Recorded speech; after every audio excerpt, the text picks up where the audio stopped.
ตังรัตนังกายาเอตัสสะอนุภาเว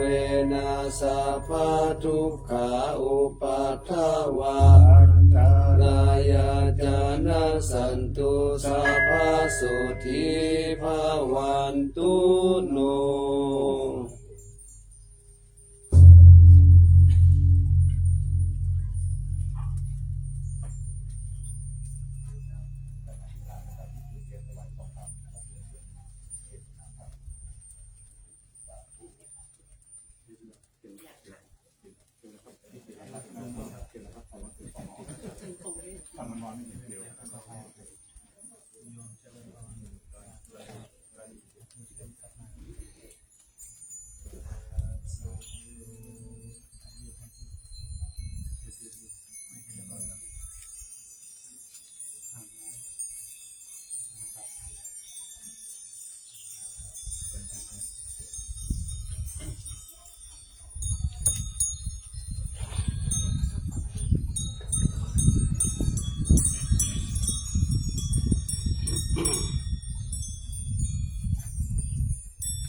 สัมพุทธัสสะนะโมตัสสะภะคะวะโตอะระหะโตสัมมาสัมพุทธัสสะนะโมตัสสะภะคะวะโตอะระหะโตสัมมาสัมพุทธัสสะ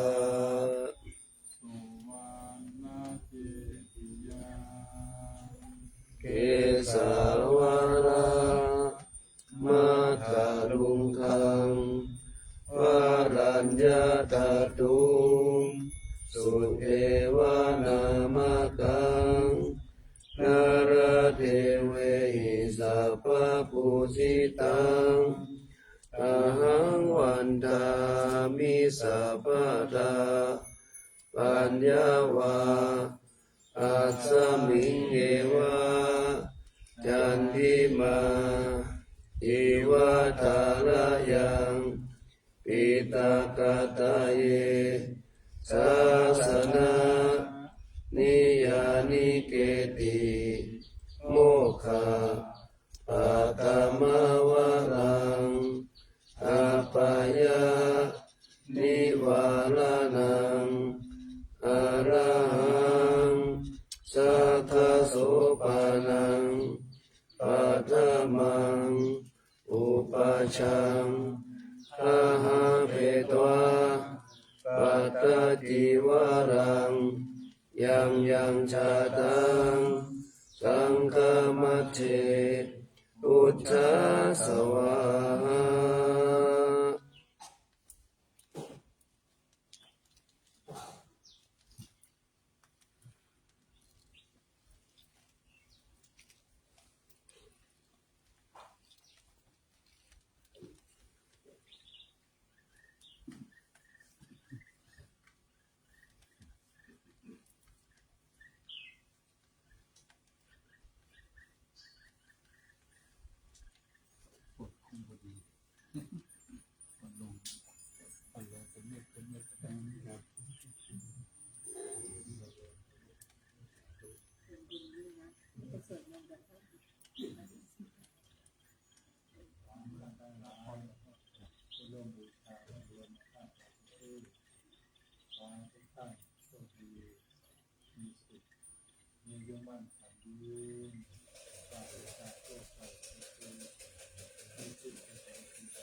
ชาลีวันทาอาภิวาทอัญชลีวันทาอาภิวาท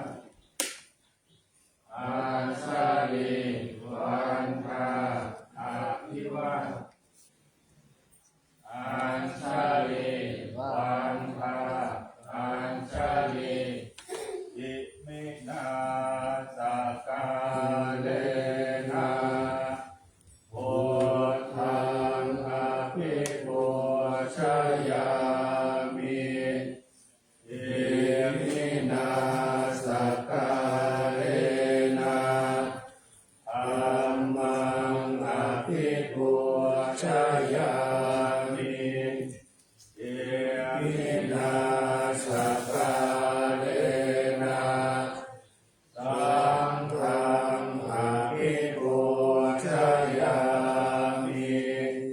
อะระหังสัมมาสัมพุทโธ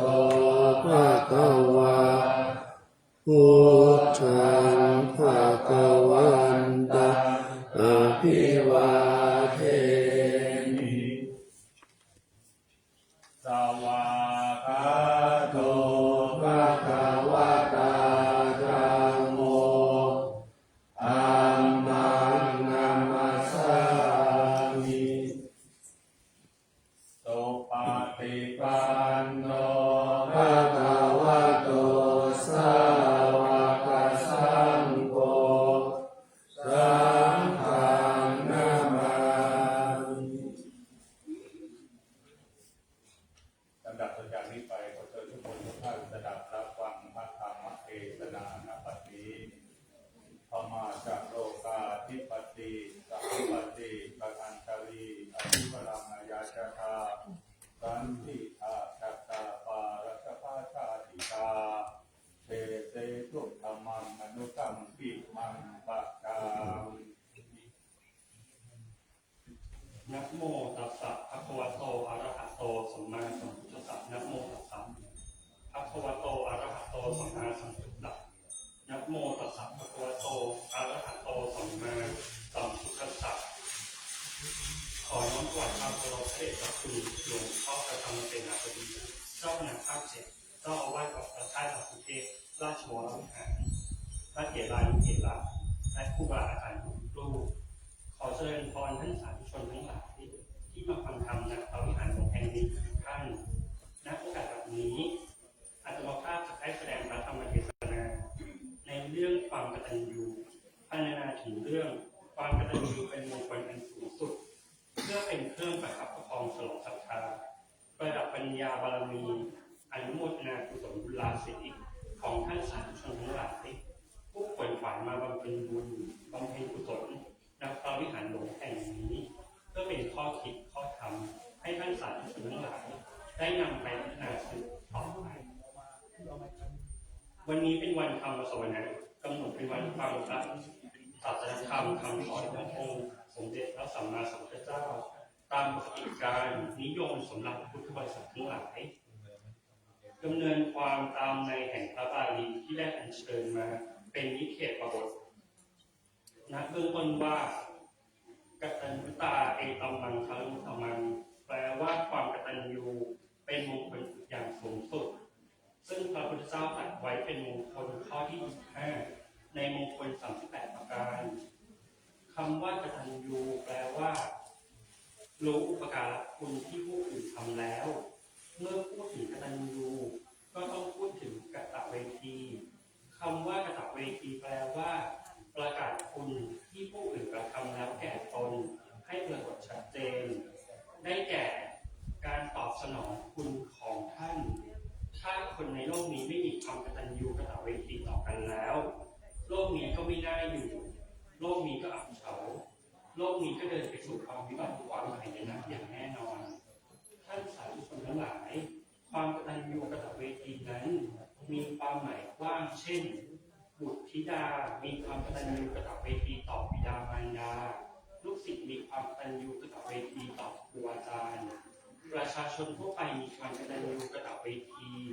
ต่อพระมหากษัตริย์และประเทศชาติ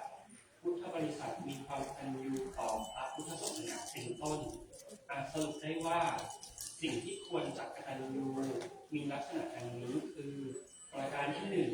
กตัญญูต่อวัตถุกล่าวง่ายๆก็ได้แก่ปูชนียวัตถุถาวรวัตถุท่าเจดีย์ต่างๆตลอดจนทรัพยากรธรรมชาติด้วยโดยเฉพาะธรรมชาตินั้นปัจจุบันนี้พวกเราทั้งหลายไม่ได้กตัญญูต่อสิ่งแวดล้อมเลยพากันตัดต้นไม้พากันทำลายป่าพากันทำแม่น้ำลำคลองให้เน่าเสียเกิดมลภาวะเป็นพิษทำให้อากาศเกิดมลภาวะได้เป็นพิษได้และไม่ใช่มลภาวะเป็นพิษธรรมดาถ้าสูดเข้าไปมากๆก็ตายไปหลายรายแล้วแต่ก่อนไม่รู้สึกสำนึกว่าควรจะรักษาอย่างไรควรจะกตัญญูอย่างไรไม่ได้ออกมาคำนึงถึงเลยอยากตัดก็ตัดไปทำลายป่าไม้ทำลายดินทำลายแม่น้ำลำคลองทำลายอากาศต่างๆนานา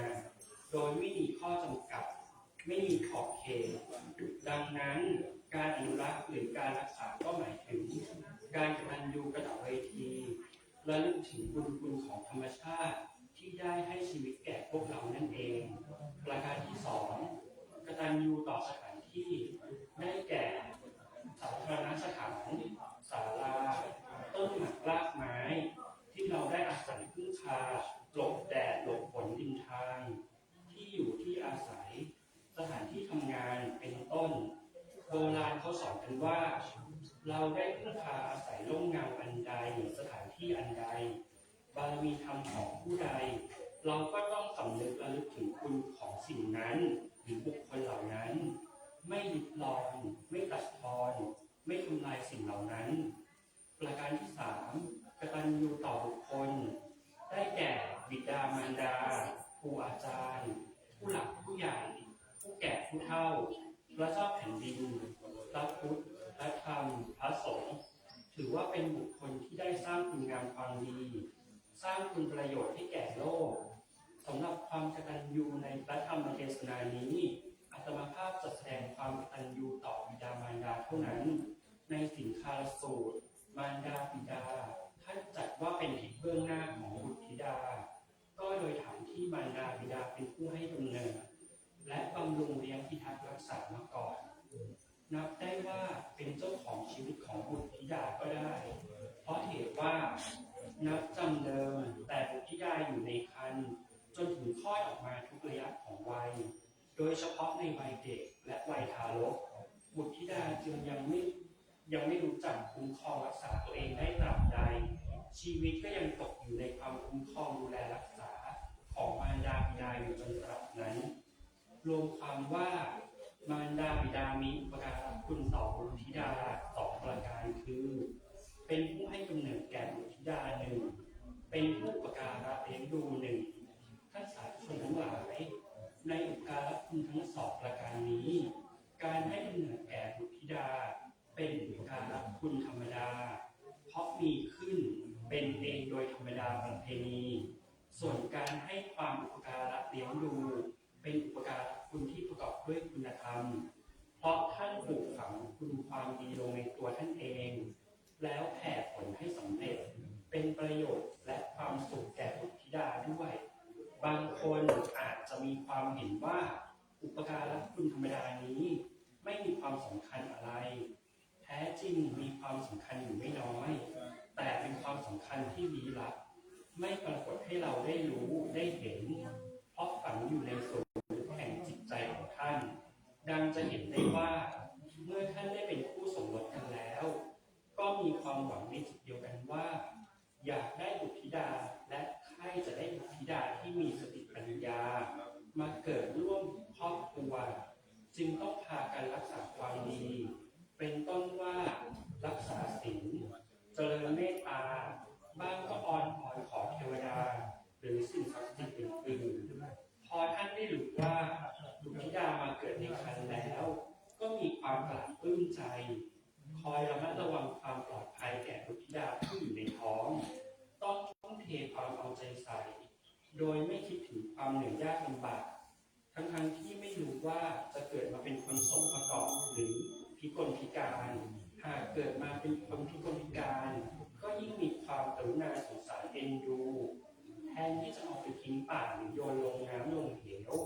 แต่กลับต้องประคับประคองให้มีความเจริญในโลกของเขานี้เป็นคุณความดีในข้อที่เป็นผู้ให้กำเนิดส่วนคุณความดีที่เป็นคุณธรรมนั้นหมายถึงคุณความดีที่ท่านได้ปลูกฝังไว้ในจิตใจแล้วเปิดเผยออกมาให้เราได้รู้ได้เห็นเหมือนเปิดของที่ปิดและหงายของที่คว่ำให้คนมีตาได้รู้ได้เห็นท่านได้สร้างชีวิตของเราให้ได้อยู่ดีกินดีและเจริญเติบโตสร้างฐานะสร้างความผาสุกสร้างความดีสร้างความเป็นจุดแข็งของครอบครัวและวงศ์สกุลให้มีหลักฐานมีงานอาชีพแน่นอนท่านทั้งสองได้ให้กำเนิดและได้อุปการะเลี้ยงดูบุตรธิดาอบรมบ่มนิสัยให้ดีที่สุดที่จะดีได้ยากที่บุตรธิดาจะหาสิ่งอื่นใดในโลกนี้มาทดแทนบุญคุณของท่านได้เพราะท่านมีพระคุณพระสุธามาแทนแผ่นกระดาษเอามหาสมุทรกว้างลึกเป็นหมื่นว่าก็ประกาศพระคุณท่านนั้นไม่พอดังนั้นท่านทั้งสองจึงมีสมญานามที่พระบรมศาสดาตรัสไว้ในพระสัพพมกสูตรว่าธรรมปฏิมาตาปิกโรปุพาจริยาติอุจจเรอาปุเนยาจักปุตตานังปัจชายะอนุกรรมกาแปลว่ามารดาบิดาเป็นผู้เอ็นดูลูกที่เกิดมาจึงได้สมญานามว่าเป็นพระพรหมเป็นบูรพเทพเป็นบูรพาจารย์และเป็นอาหุเนยบุคคลของบุตรธิดามารดาบิดามีอุปการะคุณต่อบุตรธิดาดังพรรณนามาชนี้จึงนับได้ว่าท่านทั้งสองเป็นเจ้าหนี้บุญคุณมีบุตรธิดาผู้เป็นลูกหนี้จะพึงบำรุงเลี้ยงท่านเป็นการเลื่อนหนี้ของตนด้วยเหตุนั้นพระบรมศาสดาจึงตรัสสอนว่ามารดาบิดาเป็นทิศเบื้องหน้าอันบุตรธิดาพึงบำรุงด้วยสถาน5อย่างคือประการที่1เมื่อท่านเลี้ยงเรามาเลี้ยงท่านตอบการเลี้ยงดูมารดาบิดาในที่นี้หมายถึงการเลี้ยง2อย่างคือเลี้ยงให้ท่านมีความสุขทางกายและการเลี้ยงให้ท่านมีความสุขทางใจการที่ท่านได้เลี้ยงเรามาตั้งแต่เด็กจนเติบใหญ่เราจึงควรสนองคุณท่านด้วยการให้ทรัพย์สินเงินทองของกินของใช้แก่ท่านนี้ชื่อว่าเลี้ยงทางกายส่วนการตั้งใจเชื่อฟังคำสอนของท่านทำตามสิ่งที่ท่านแนะนำประพฤติตนเป็นคนดีว่านอนสอนง่ายจนท่านเอาอกเบาใจเกิดความปราบปลื้มอิ่มใจนี้ชื่อว่าการเลี้ยงทางใจประการที่2ช่วยทำกิจของท่านการช่วยทำกิจของท่านในที่นี้หมายถึงให้บุตรธิดาถือว่าการงานทุกอย่างของมารดาบิดาทุกอย่างเหมือนกับการงานตนเมื่อท่านมอบหมายให้ทำก็มีความเต็มใจในกิจนั้นๆให้สำเร็จลุล่วงไปด้วยดีเมื่อช่วยงานท่านก็ต้องตั้งใจทำเต็มความสามารถประการที่3ดำรงวงศกุลของท่านวงศกุลนั้นหมายถึงฐานะทรัพย์สมบัติและเครือญาติการดำรงวงศกุลก็คือรักษาให้มั่นคงตั้งมั่นอยู่ได้นานในส่วนที่เป็นทรัพย์สมบัติจะรักษาให้มั่นคงอยู่ได้นานก็ต้องละเว้นจากโทษที่เป็นเหตุให้ตระกูลอันมั่งคั่งจะตั้งอยู่ไม่ได้นานที่พระพุทธเจ้าตรัสไว้ในจักขุกนิบาตอังคุตรนิกายว่าตระกูลอันมั่งคั่งจะตั้งอยู่ไม่ได้นานเพราะเหตุ4อย่างคือ 1. ไม่แสวงหาวัตถุที่หายไป 2. ไม่บูรณะพัสดุที่ข้างค่า 3. ไม่รู้ประมาณในการใช้จ่ายทรัพย์ 4. ตั้งบุรุษหรือสตรีผู้ทุศีลให้เป็นใหญ่ในเรือนเมื่อได้เว้นโทษทั้ง4ประการนี้ตระกูลนี้ก็จะดำรงตั้งมั่นอยู่ได้นานชื่อว่าดำรงวงศกุลไว้ได้ประการที่4ปฏิบัติตนให้เป็นผู้สมควรแก่การรับทรัพย์มรดกคือ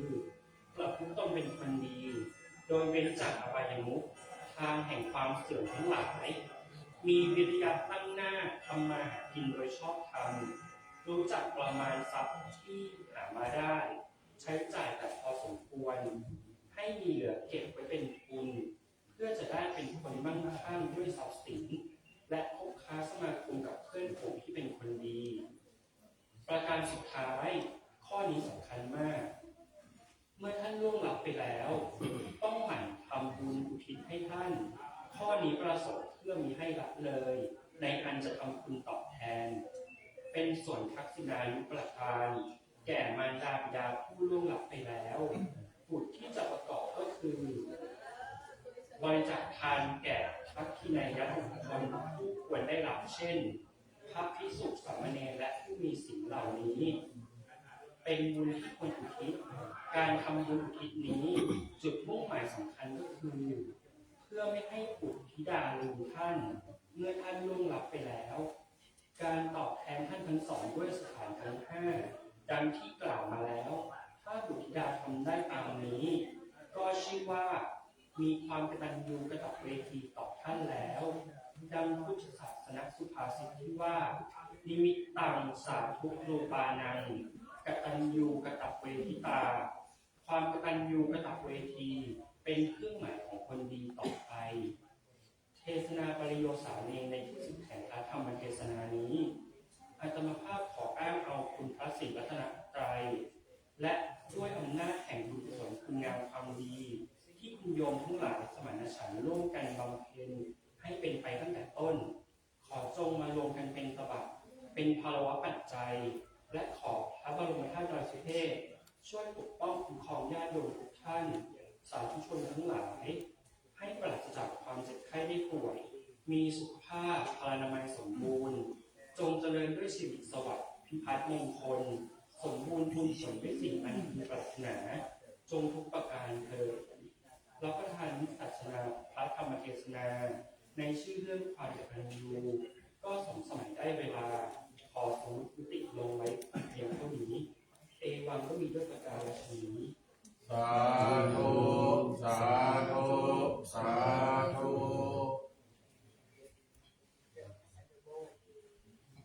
ยะถาวาริวหาปุราบริปุเรนติสาคลังเอวะเมวะอิโตทินังเปตานังวะกัปปติอิชิตังปฏิตังตุมหังคิปะเมวะสมิชันตุสัพเพปุเรนตุสังคัปปาจันโทปนารโสยะถามณีโชติลโสยะถาสัพพิติโยวิวัชชันตุสัพพะโรโควินัสสตุมา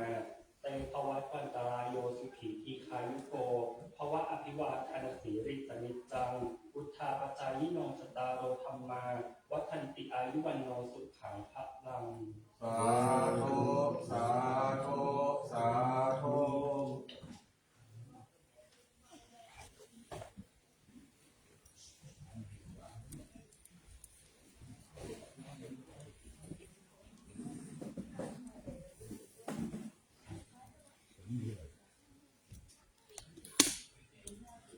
เดี๋ยว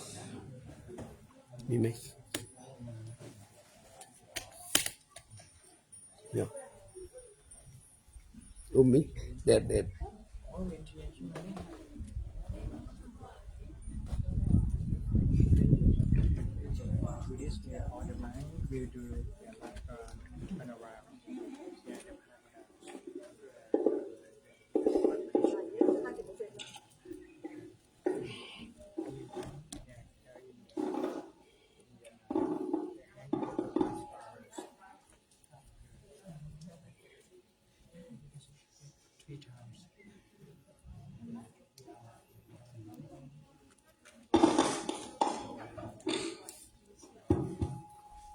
กับสัปดาห์ต่อไปจะเป็นพิธีประทับศีลเวียนเทียนรอบองค์พระสวรรค์เจดีย์พระบรมสุเทพเนื่องในวันพระเดือน8ขึ้น8ค่ำในวันนี้ภายใต้ร่มบารมีธรรมของพระเดชพระคุณหลวงพ่อพระธรรมเสนาบดีหลวงพ่อเจ้าอาวาสวัดพระธาตุดอยสุเทพจะได้นำคณะสงฆ์สามเณรคณะศรัทธาสาธุชนตลอดถึงนักท่องเที่ยวทำการประทับศีลเวียนเทียนท่านมีความประสงค์จะร่วมประทับศีลเวียนเทียนกระถางวัดพระธาตุดอยสุเทพขอน้อมเชิญเจริญพรณบัดนี้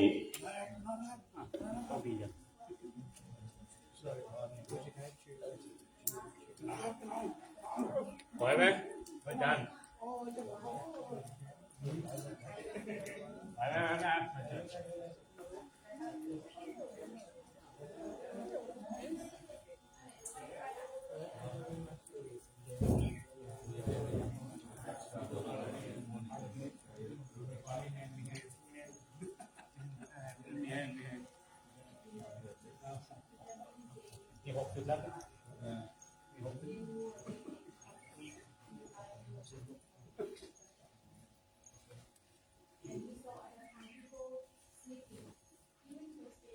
ยะมังสัมมาสัมพุทธังภะคะวันตังสารนังภัสโตเยเมนะสักกะเลนะธัมโมธังอะภิปูชยามิยะมังสวากาตังภะคะวะตาธัมมังสารนังภัสโตเยเมนะสักกะ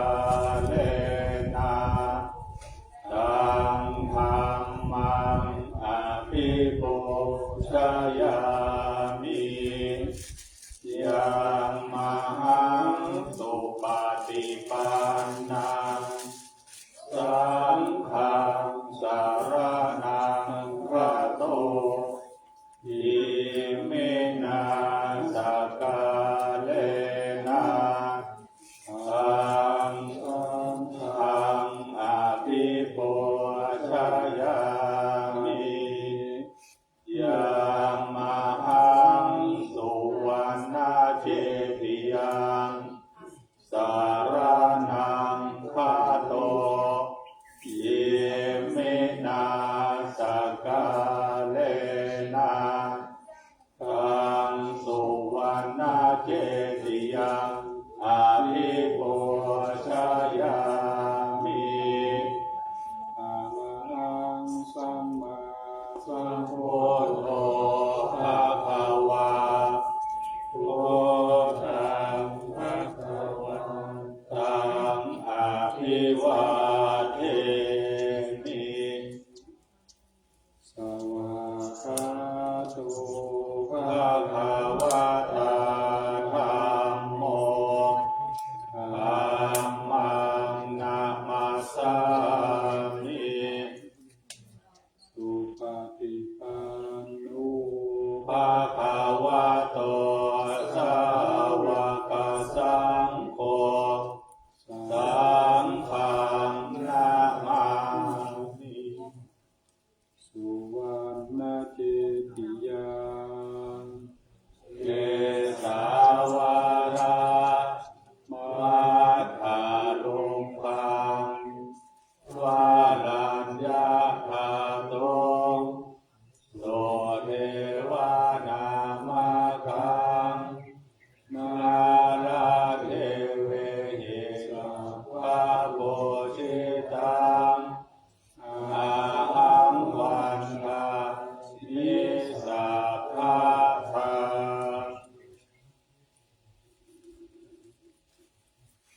อิติปิโสภะ ลาวะอะระหังสัมมาสัมพุทโธวิชาจารณะสัมปันโนสุขโสโลกวิทูอาตาโลปุริสัทมาสาลาจิพาเดวามนุษย์นังพุทโธภะคะวะติวะคาโตภะคะวะธัมโมสันติติอาคาลิโกเอปัสสิโกภะยิโกปัจจตังเวทิตา อิโยเหติสุอิปันโนภะคะวะโตสักกะสังโฆสุปปันโนภะคะโตสาวกสังโฆยะปฏิปันโนภะวะโตสาวกสังโฆมิจิปฏิปันภะคะวะโตสาวกสังโฆจะทิตังจัตตาปุริสโยคานิอัตตาริสปุคาลาสัพพะคาวะโตสาวกสังโฆอะนายโยปะโหนายโยทักขินายโยอัญชาลิกาลานิโยอนุตตลังปุญญาโลกัสสติอิติปิโสภาวะอะระหังสัมมาพุทโธวิชาจาระสัมปันโนสุขโตกวิโนอนุตตะปุริสธรรมสาทิสัตตาเทวานุสานังพุทโธภะคะวะสวากขาโตภะคะวะตะสันติติโกอากาลิโกเอหิปัสโกโอปานายิโกปัจจเวทิตาโพวิโยหิริสุปาปันโนภะคะวะโตสาวกสังโฆปฏิปันโนภะคะวะโตสาวกสังโฆยะปฏิปันโนภะคะวะโตสาวกสังโฆจิป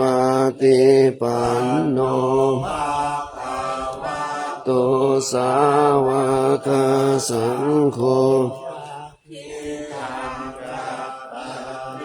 ปุริสายุคาอัตถปุริอุคาลาเอสาภะคะโตสาวกสังโฆนายโยปะหุนายโยทักนายโยอัญชาลิกาลาอนุตตะปุญญาเขตโลกัสสติ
ราบสองกราบสาม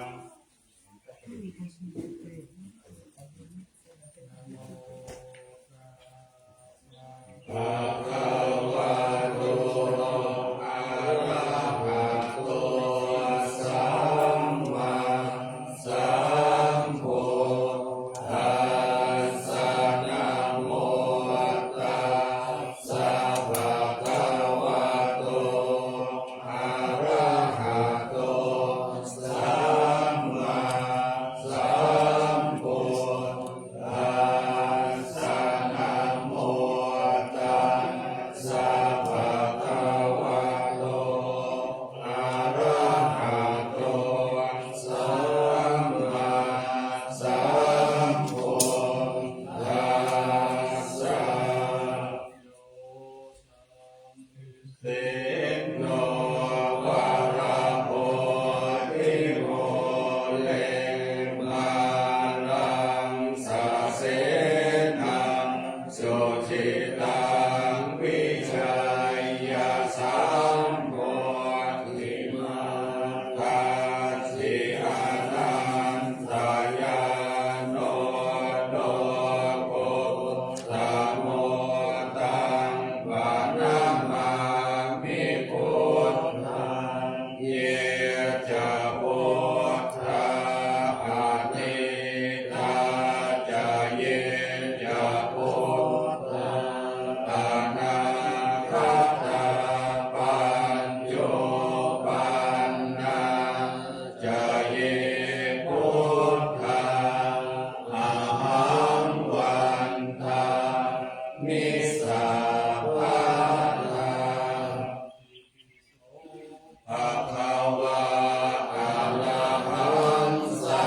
มมาสัมพุทโธวิชาจารณะสัมปันโนสุขโตโลกวิทูอนุตตโรปุริสธรรมสารติสัทธาเทวมนุสสานังพุทโธภะคะวะติพุทธังชีวิตังยาวนิพพานังสารนังคัจฉามินาทิเมสารนังอัญญังพุทโธ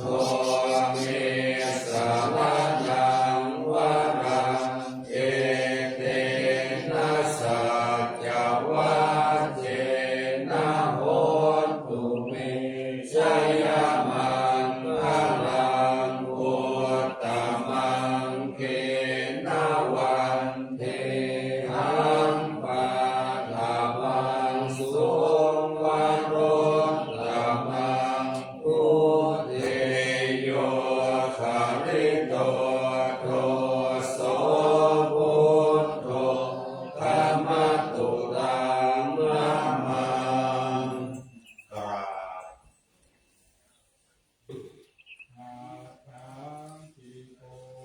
อริยปัจโตสนานังโมฆะภเวสายะปุชุจะมังโคทังโมอายังสันติกโรปานิโตนิยานิโกตังปานามามิธัมมังเยจะธัมมาอาติตาจะเยจะธัมมาอานาคตาปัจโยปันนาจะเยธัมมาอาหังวันทามิสสาภาทาภะคะวะตาธัมโมสันติทิโกภะริโกเอหิปัสสิโกโอปัญญิ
สัพพะทานิสุป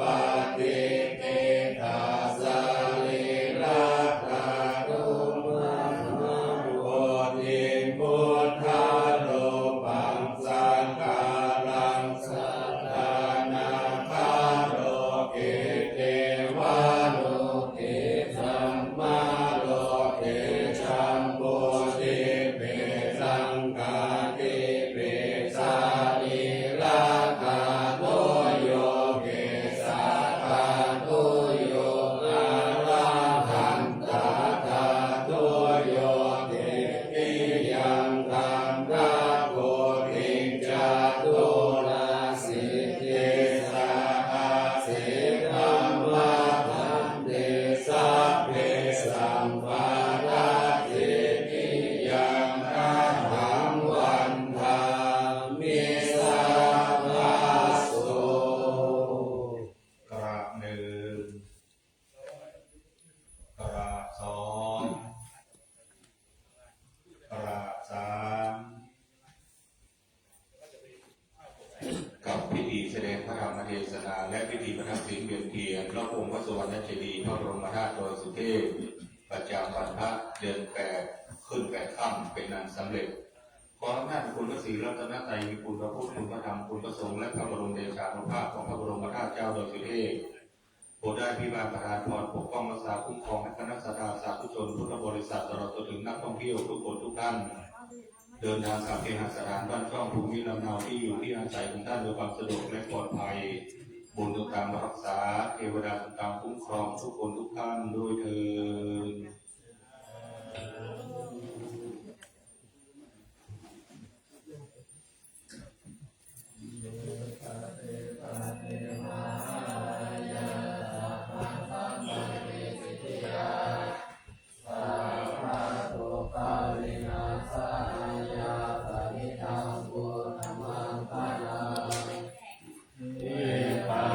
ปฏิภาหายาสัพพะสัมปติสิยาสัพพะพยาวินาศายาภาริตังโกนามังภารังเวปฏิปฏิภาหายาสัพพะสัมปติสิยา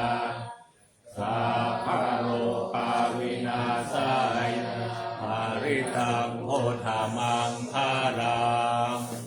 อริตตวานเมตังกเมตตาปะทันตาอวิกิตติตาปริตังนันตุสักเคกเมจะรูเปกิริติอรคเตจันตริเตวิมานีอิเประเทจะคาเมตรุวนาคาเนอารัมมวตุมิเกหิเตอุมาจายันตุเทวาชลาคาลาวิตเมยะขะกันตัปนาคาปิทันตาตันติเกยังมุนิวระวจนังตาตะโวเมตุนันตุธรรมะตวนาคาโลอายัมภทันตาธรรมะตวนาคาโลอายัมภทันตาธรรมะตวนาคาโลอายัมภทันตานะโมตัสสะ ภะคะวะโตอะระหะโตสัมมาสัมพุทธัสสะนะโมตัสสะภะคะวะโตอะระหะโตสัมมาสัมพุทธัสสะนะโมตัสสะภะคะวะโตอะระหะโตสัมมาสัมพุทธัสสะนังคัจฉามิธัมมังสรณังคัจฉามิสังฆังสรณังคัจฉามิตุติยัมปิพุทธังสรณังคัจฉามิตุติยัมปิธัมมังสรณังคัจ สารนังคาถามิตติยัมปิพุทธังสารนังคาถามิตติยัมปิธัมมังติยัมปิสังฆังสารนังคัจฉามิสันตจิตตติสารนาสารนาเอตโลกันตาเร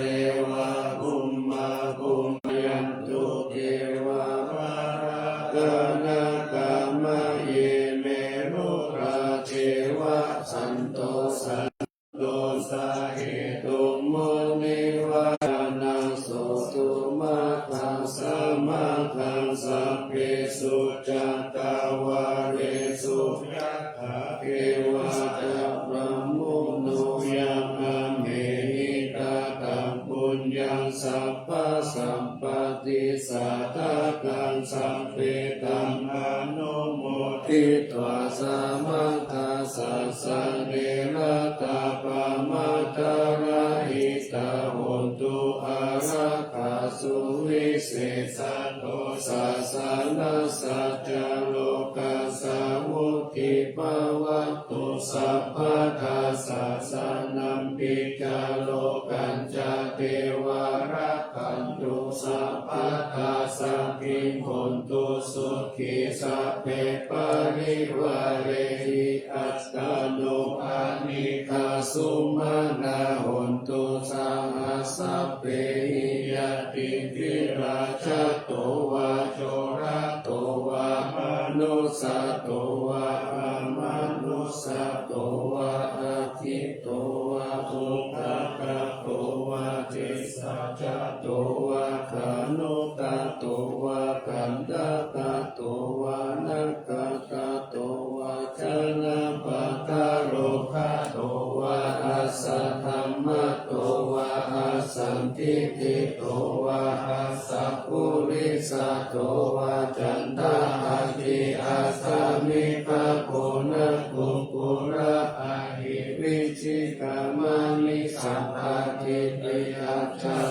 นัสสะสุกาละมะหิสายะคาระทัสสะเพหินานาภยโตวานานาโรภะโตวานานาอุปาทวะโตวาอาระคังคันหันโตปานิธานาโตปัตตายะทาทาคัตตัสสะทัสสะปารามิโยทัสสะอุปปารามิโยทัสสะปารามัตถปารามิโยปัญจมหาปาริจาเกติโสจาริยาปัจฉิมาภาเวคะภาวะตัมติงจติงอภินิกามานันปะทานาจาริยังโพธิปัลลังเกมาราวิชายังสัมปัญญุตายานาปฏิเวดังนาวะโลกุตละธัมมิติสัพเพปิเมพุทธคุณเนอาวาชิตวเวสาลิยันติสุปการันตาเรสุติยามารันติปาริตังการุณโตยัสสะมานันทเถโรวิยาการุญญาจิตตาอุปาทาเปตัวโพธิสัตตาสหัสเสสุจักกาวาเลสุเนวัตยัสสะนัมปฏิคันหันติยัญจเวสาลิยัมปุเรโรกามนุสสตุปิกาตัมปุตันติวิธัมวยังกิปปมันตาราภเปสิปาลิตัสตามนามาเห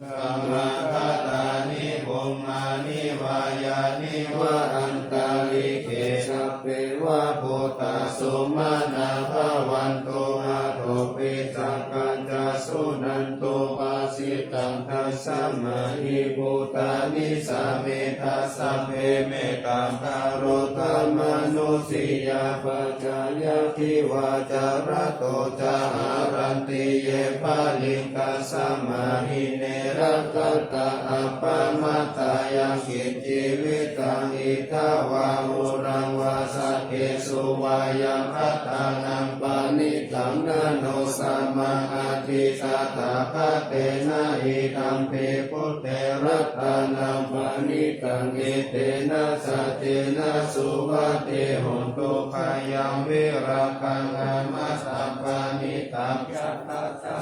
สักกายมุนิสัมมาหิโตนะเตนะธัมเมนะสัมมาทิกินจิธัมปิธัมเมรัตตานังปานิตังเอเตนะสัจเจนะสุวัตเตหนตุยัมสุตัสเสโสภะริวันนะยิสุจิสัมมาทิมานันตาริกัญญมาหุสัมมาทินาเตนะสัมมุนาวิสัตติธัมปิธัมเกรัตตานังปานิตังเอเตนะสัจเจนะสุวัตเตหนตุเยปุคลาอันตัสสะตัมปัสสะตาตาตานิเอตานิโยปานิโหติเตนะกินายาสุขตัสสะสาวะคาเอเตสุทินนานิมหาภลานิอิดัมปิสังเกรัตตานังปานิตังเอเตนะสัจเจนะสุวัตเตหนตุเยสุปายุตตามนัสสะกัมเนนะนิกามิโนโคตมัสสะสานัมมิเตปฏิปัตตา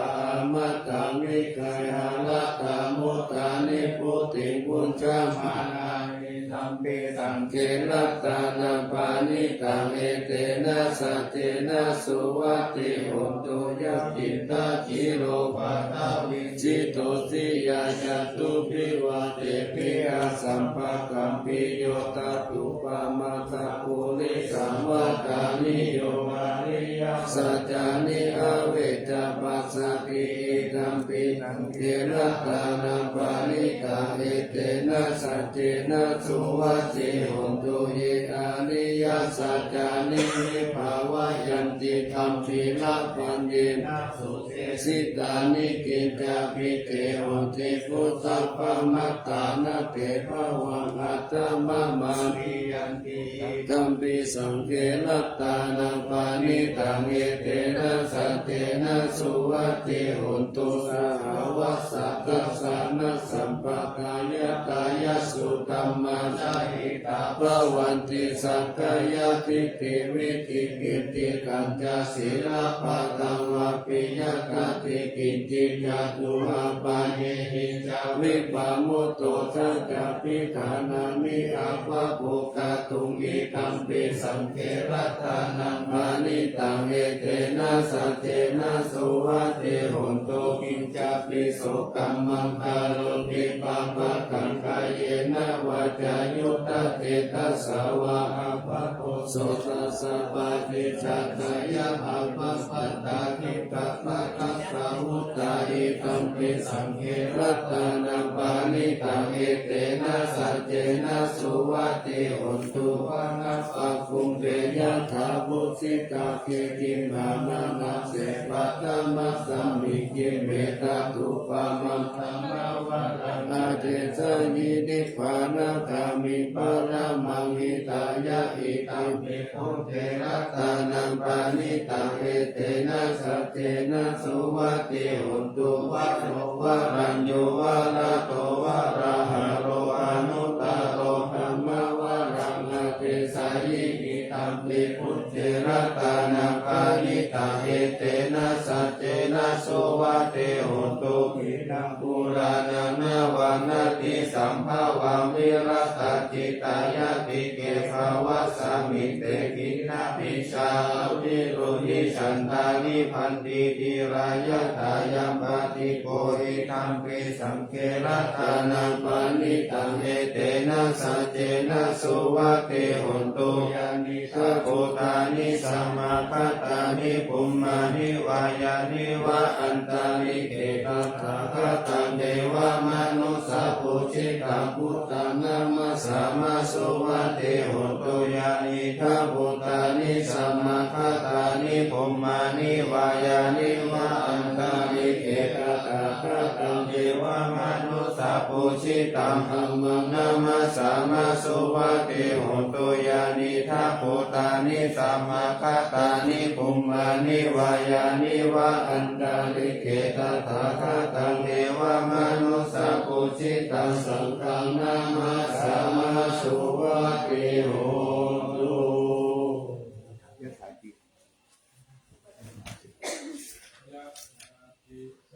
ลาวิโกลานาภังอาจะปะปะตาสมัตตาอนุปาริยโยนิโกเตนตาจัตุทิสาเอวัญญาราชมัจจุจากาจิวัตตันติปานิโนกัปปิเยพรหมเนเวเสสุเตจันตาลาปุกุเสนากิจิปาริวัชเชติสัพพะเมวะปิปันทตินาตัตตะหัตถินังภูมิตัตตะภะคังนาปฏิยา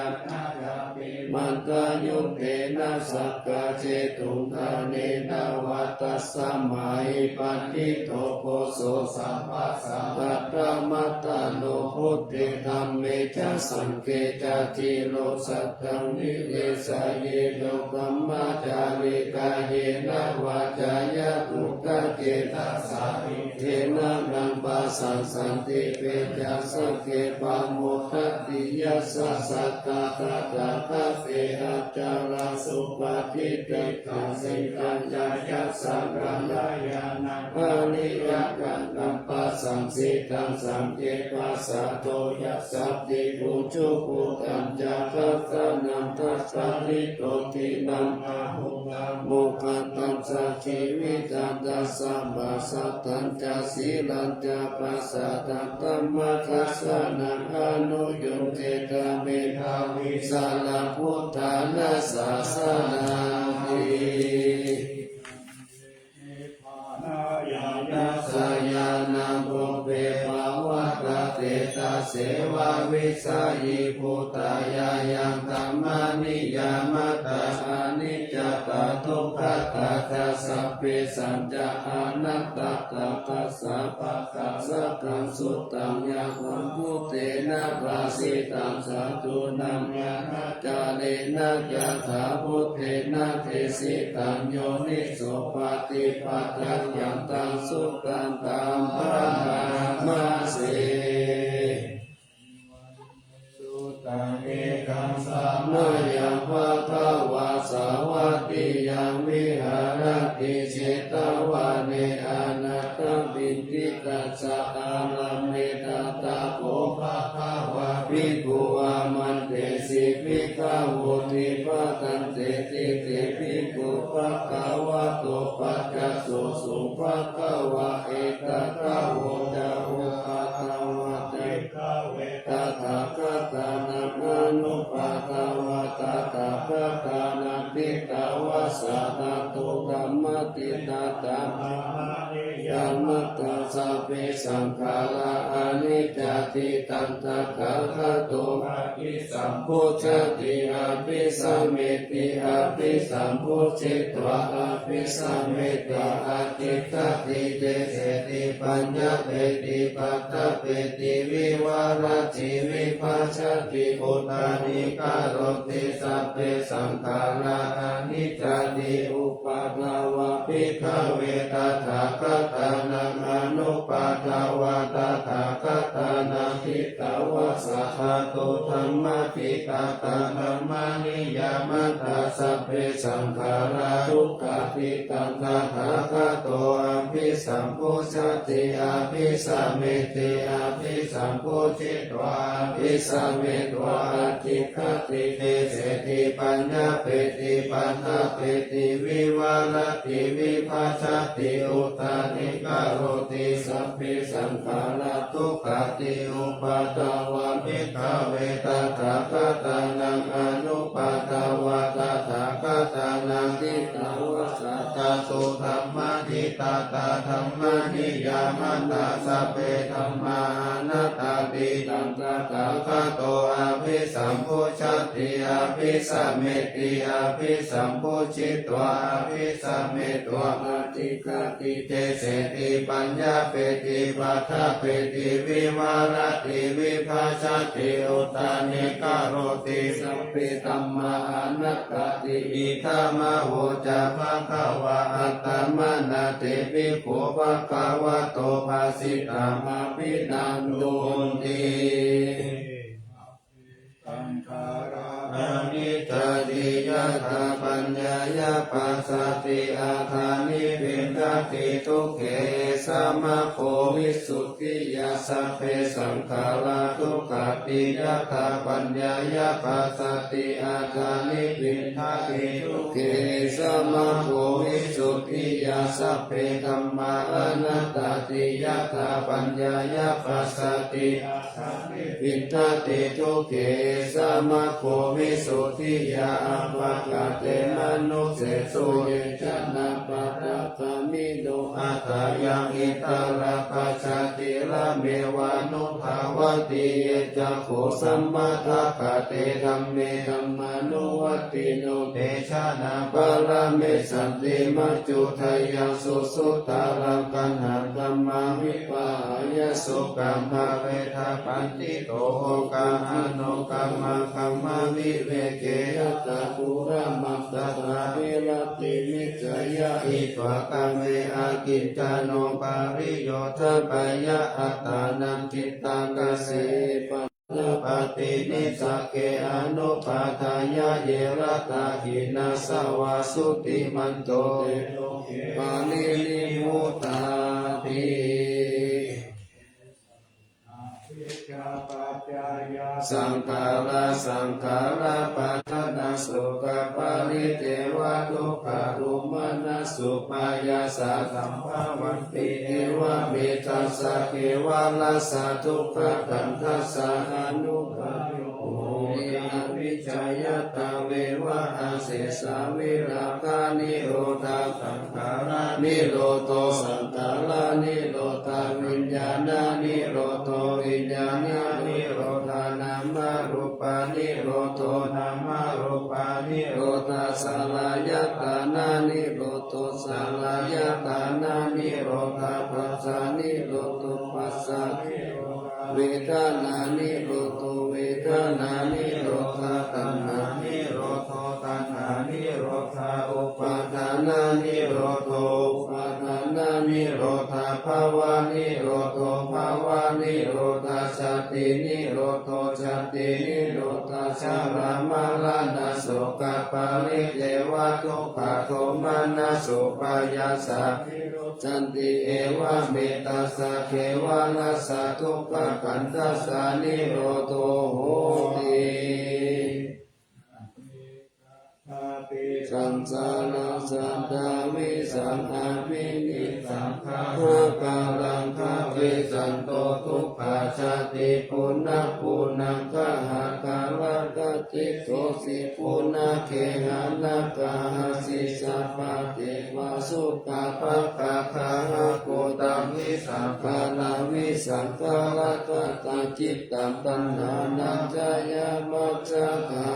ติอเวปาตุภา ภา วั วัน น ติ ติ ธั ธั ม ม มา มาอัตตปิโนชายโตพระมานัสสะทัสสะคังขาวะปายันติสัพพายโตปัจจานาติสาหิตุธัมมายะถา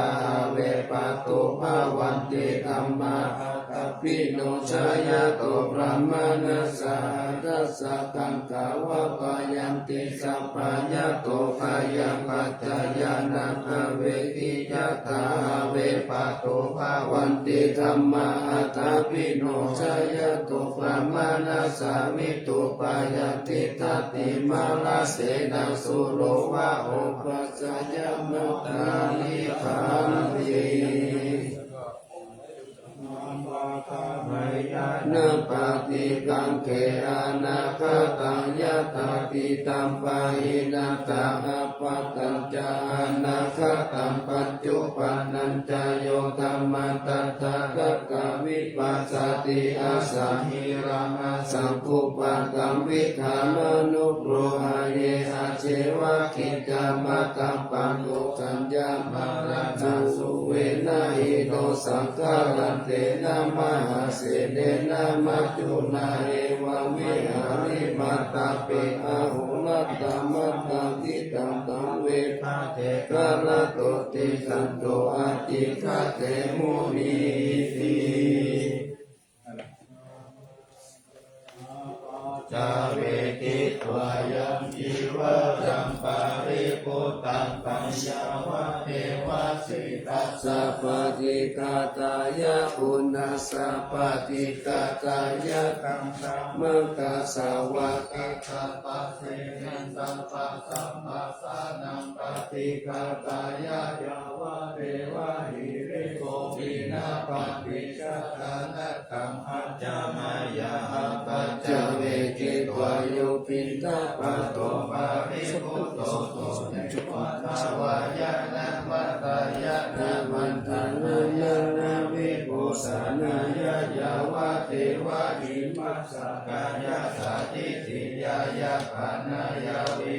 สุปาลติยาพระมัจจาริยานุกาหายะอิติปุรานันจเวทานาปฏิหังคามินาวันจเวทานานาอุปเทสามิยะตาราจามิภวิสติอนาวาจตาจาภาสุวิหารุจาปิอัจฉมยะอัปปัจจเวกิตวายะเสนาคานังปริภุตังคัมยาวะเทวะสิตัสสะปฏิฆาตายะอุณาสะปฏิฆาตายะตังสัมมากัสสวะตาตังปัสสิริสัพพะสัมปัสสานังปฏิฆาตายะยาวะเทวะอุตุปาริสายะวิโนทานังปฏิสัลลานะละมัตตังอาจามายะอาปัจจเวกิตัวโยคิลานะปัจจยะเปสัจจปาริคาโรปาริโภโตโสยาวะเทวะอุปันนานังวยาปฏิกานังเวทานานังปฏิกาตายะอัปยาปัจจปาลามตายาติจานิทุกขพยาปัตตาจานิพยาโสกปัตตาจานิโสกาหุนโตสัพพิปิปานิโนเอตาวะตาจาอัมเมหิสัมปตะบุญญาสัมปตะสัพเพเทวานุโมทันตุสัพพะสัมปติสิทธิยาทานันทคันตุสัตตายาสีลังรักขันตุสัพพะทาภาวนาภิรตาหุนโตขัสสันตุเทวตาคาตาลาปัตตาปัจเจกานันจายัมภาลังอาระหังตานันจาเตเชนะระคัมวันดามิสาภาโสอามังคารังละคันโตสัพพะเทวตาสัพพะพุทธานุภาเวนะสัทธาโสติภวันตุเตภวันตุสัพพะมังคารังละคันโตสัพพะเทวตาสัพพะธัมมานุภาเวนะสัทธาโสติภวันตุเตภวันตุสัพพะมังคารังละคันโตสัพพะเทวตาสัพพะสังฆานุภาเวนะสัทธาโสติภวันตุเต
อิ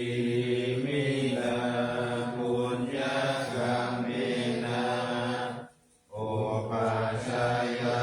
คุณุตระอาจาริโยปการณะมาตาปิตาจยังตกาสุริโยจันติมาราชาคุณวันตามราปิกา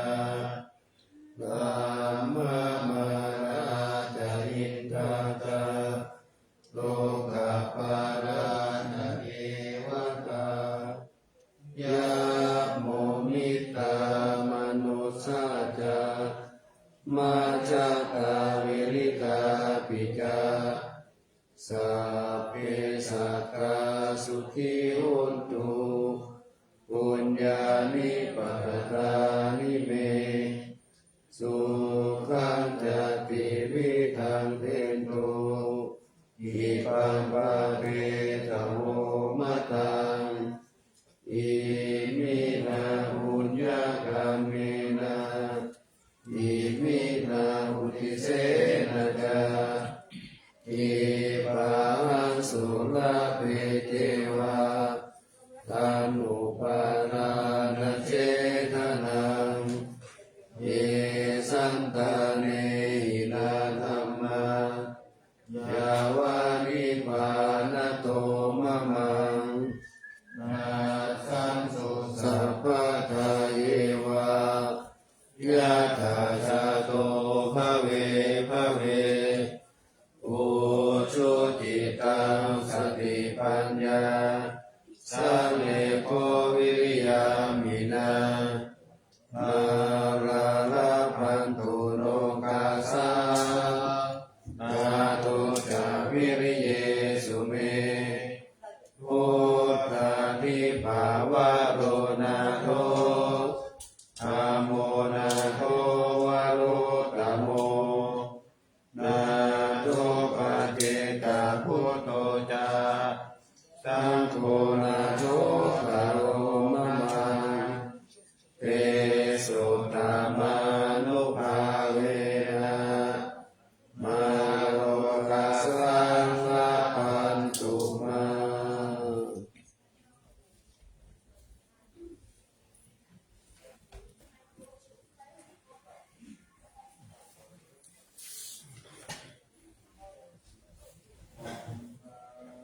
อิปุถัง สัพพังเมโทสังฆามาตาเมพันเตวันทามิธัมมังสัพพังเมโทสังฆามาตาเมพันเตวันทามิสัมฆังสัพพังเมโทสังฆามาตาเมพันเตวันทามิปุรุโภปัจจายาจาริเยสัพพังเมโทสังฆามาตาเมพันเตวันทามิกัมมัตตานังสัพพังเมโทสังฆามาตาเมพันเตวันทามิอารามิปัตตาสีมายังสัพพังเมโทสังฆามาตาเมพันเตวันทามิอิติยังสัพพังสัพพะอานิสุปฏิทิตาจาริราธาตุมหาโพธิโพธารูปังสักการังสักการนาคาโลเกเทวาโลเกบรมมาโลเกจัมพูทิเปรังกาลิเปจาริราธาตุโยเกสาธาตุโยอาลาอันตาธาตุโยเทติยังปันตาโคติงจตุราสิกิสาหาเสธัมมะคันเทสัพเพสัมปะทะเตติยังอาหังวันตามิสัพพะโส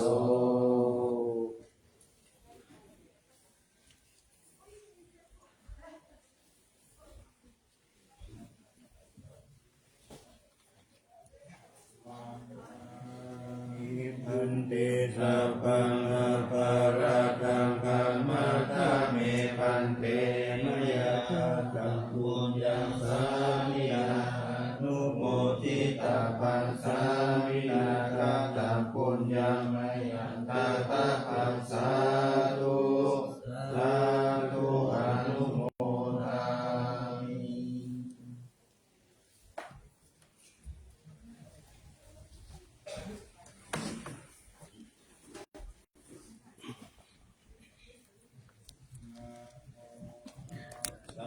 ภะคะวะโต อะระหะโตสัมมาสัมพุทธัสสะนะโมตัสสะภะคะวะโตอะระหะโตสัมมาสัมพุทธัสสะนะโมตัสสะภะคะวะโตอะระหะโตสัมมาสัมพุทธัสสะ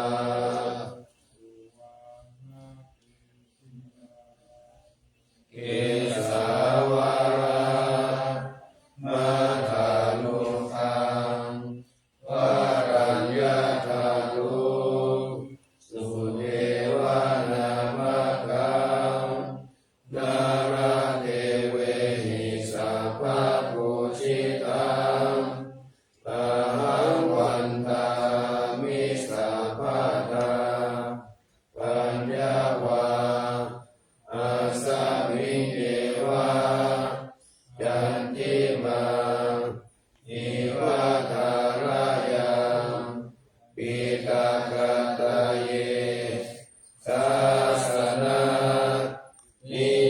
นิเกติโมคคาปัตตวาวารังอัปปยานิวารนังอรหังสัพพโสปานังปัฏฐามังอุปัชฌังทาเปตวาปัตติวารังยังย